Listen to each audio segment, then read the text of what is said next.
In 1972, a British nutritionist named John Yudkin published a book. It was called Pure, White, and Deadly. The title referred to sugar. The book argued with the full weight of 15 years of laboratory and epidemiological research that sugar, not fat, not cholesterol, not dietary protein, was the primary nutritional driver of heart disease, obesity, and type 2 diabetes. The book was reviewed, discussed, and taken seriously in some quarters. And then it was buried, not by better science, not by a competing body of research that found different results. It was buried by a coordinated campaign funded by the sugar industry, a campaign that attacked Yudkin's methodology, questioned his integrity, and elevated a competing theory blaming dietary fat for the diseases that Yudkin had identified as sugar's work. The campaign succeeded. For the next 4 decades, the official dietary advice of the United States government, the advice that shaped what Americans ate, what food manufacturers produced, and what doctors told their patients, was built on the conclusion that fat was the enemy. Sugar was not the enemy. Sugar was the solution.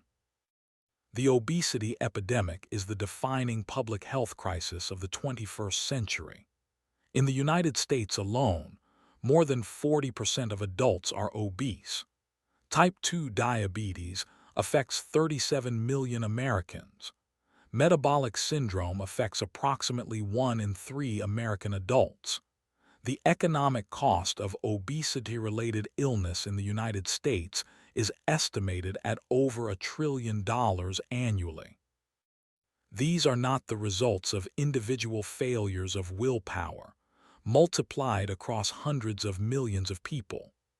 They are, in significant part, the results of a dietary environment that was shaped by nutritional guidelines that were wrong, and that were wrong, at least in part, because the industry with the most to lose from the correct guidelines had spent money to produce the incorrect ones. John Yudkin knew the correct answer in 1957. He published it, defended it, and was professionally destroyed for it. And the world got fat on the lie that replaced his truth. John Yudkin was born in London in 1910, the 5th son of Russian Jewish immigrants who had fled the pogroms of the early 20th century. His father died when he was 6, leaving the family in poverty. He won scholarships, first to school, then to Cambridge, where he read biochemistry and physiology and developed the rigorous, evidence-driven approach to nutritional science that would define his career. By the 1950s, Yudkin was one of the most respected nutritionists in Britain. He had founded the nutrition department at Queen Elizabeth College, University of London, and had built a research program that combined laboratory work with large-scale epidemiological studies. In the 1950s, heart disease was emerging as the defining health crisis of the developed world. The leading theory, advanced by an American physiologist named Ancel Keys, was that dietary fat, specifically saturated fat, raised blood cholesterol levels, which in turn caused the arterial plaques that led to heart attacks. Keys was a forceful, charismatic, and politically connected scientist who had spent years building a body of evidence in support of the fat hypothesis. Yudkin looked at the same data and saw something different. He noticed that the rise in heart disease correlated not just with fat consumption but with sugar consumption, and that when you controlled for other variables, sugar's correlation with heart disease was, if anything, stronger than fats. He conducted laboratory studies showing that high sugar intake produced elevated triglycerides, lower HDL cholesterol, and other metabolic markers associated with heart disease risk. Keys noticed, and Keys did not respond the way scientists are supposed to respond to competing evidence. He responded by attacking Yudkin. In a series of papers and public statements through the 1960s, Keyes characterized Yudkin's work as a mountain of nonsense and Yudkin himself as a paid apologist for the meat and dairy industries. The attacks were personal and sustained. But Keyes was not acting alone. In 1954, the Sugar Research Foundation, a trade organization funded by American sugar producers, began monitoring the emerging scientific debate about sugar and heart disease with the attention of an industry that understood exactly what was at stake. Internal documents from the Sugar Research Foundation, which would remain hidden for over 60 years, show an organization that tracked the nutrition science literature with systematic care, identified research that threatened its commercial interests, and developed strategies to counter that research through the funding of alternative scientific conclusions. In 1965, the Sugar Research Foundation identified a problem. A series of studies, including Yudkin's work in Britain and independent research in the United States, was accumulating evidence that sugar consumption was associated with heart disease. The Foundation's response was to commission a review.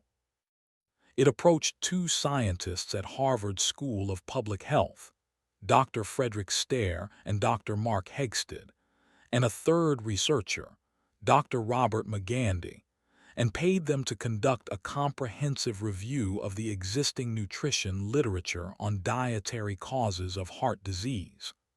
The payment was the equivalent of approximately $50,000 in today's money. The review was published in 1967 in the New England Journal of Medicine.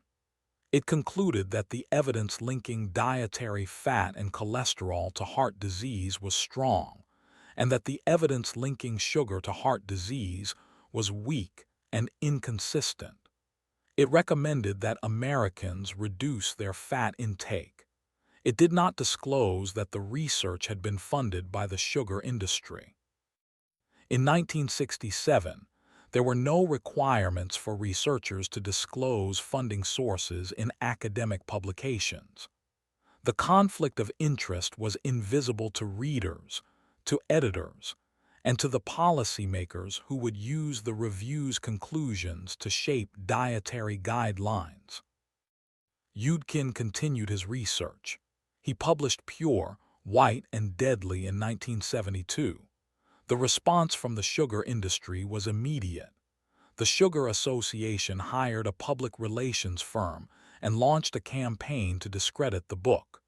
They sent letters to food manufacturers, medical organizations, and media outlets characterizing Yudkin's work as inaccurate and misleading. They funded scientists willing to write critical responses.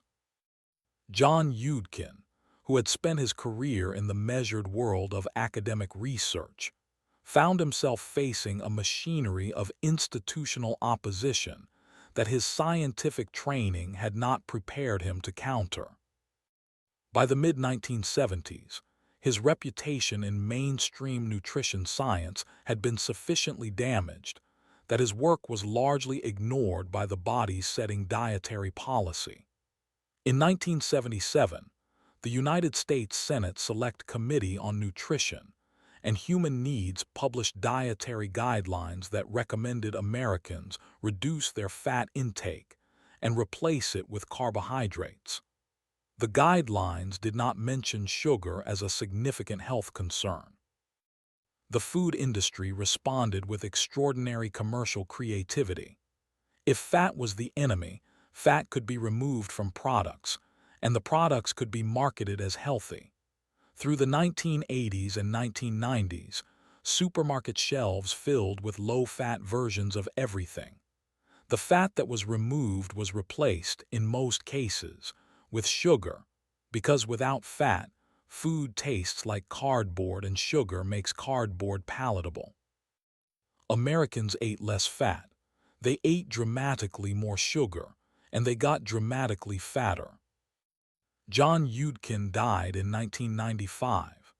He was 84 years old.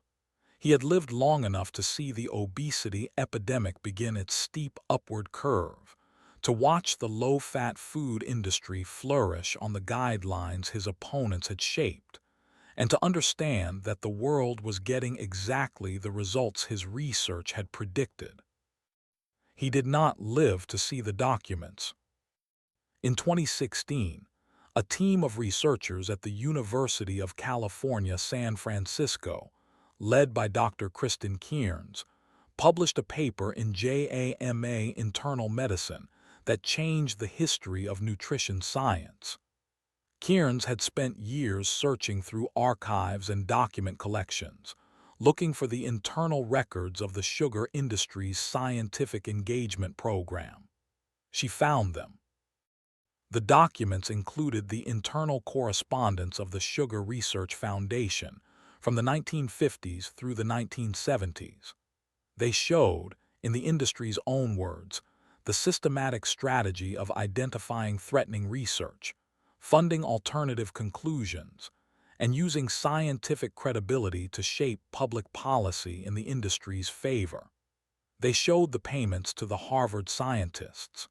They showed the coordination between industry funding and published conclusions. The paper was published on September 12, 2016. The New York Times ran the story on its front page. The response from the sugar industry was measured and familiar. A spokesperson for the Sugar Association expressed regret that the industry had not been more transparent about funding, but suggested that the science had been conducted honestly and that the conclusions were the researchers' own. The Harvard scientists involved were all dead. They could not respond. In the years since 2016, a significant body of research has re-examined the dietary fat hypothesis and found it wanting. The relationship between saturated fat consumption and cardiovascular disease has proven considerably more complex and less direct than the Keyes hypothesis suggested. The relationship between added sugar consumption and metabolic disease has proven considerably stronger than the 1967 New England Journal Review acknowledged. The dietary guidelines have shifted, slowly, partially, with the institutional reluctance of bodies that built their credibility on conclusions they are now quietly revising. The word rehabilitation has been used, in scientific circles, in connection with John Yudkin's work. It is a word that arrives several decades too late to matter to the person being rehabilitated. There is a template in the story of John Yudkin that should, by now, feel familiar. A scientist produces findings that threaten a powerful commercial interest. The commercial interest responds not by engaging with the science, but by funding alternative science that asks different questions, emphasizes different variables, and arrives at conclusions that are more commercially convenient. The alternative science gains institutional traction through the credibility of the journals that publish it and the prestige of the institutions that produce it. The original findings are marginalized. The scientist is discredited, and the policy environment is shaped by the purchased conclusion for decades. We have seen this with tobacco. We have seen this with climate change. We have seen this with sugar. The mechanism is identical in each case. What varies is the product, the timeline, and the specific human cost of the delay between the correct finding and the policy response. John Yudkin did not set out to take on an industry. He set out to understand why people were getting sick. He followed the evidence where it led, published what he found, and spent the last decades of his professional life watching the findings be systematically dismantled by people who had a financial interest in a different answer. He was not bitter, by the accounts of those who knew him in his later years. He was something more difficult, a man who had accepted that the institution of science, which he had devoted his life to, was not immune to the corruption of money. The book is still in print. Pure, White and Deadly, published in 1972, dismissed and buried for 40 years, was reissued in 2012. A new generation of nutritionists and science journalists had begun to find their way back to Yudkin's original research, and to recognize, in its careful accumulation of evidence, the outlines of the story that the industry had worked so hard to obscure. The obesity epidemic is still unfolding. The type 2 diabetes epidemic is still unfolding. The consequences of purchased science do not end when the purchase is exposed. They continue in the bodies of the people who lived inside the lie. John Yudkin was right in 1957. The world is still paying for the cost of finding that out.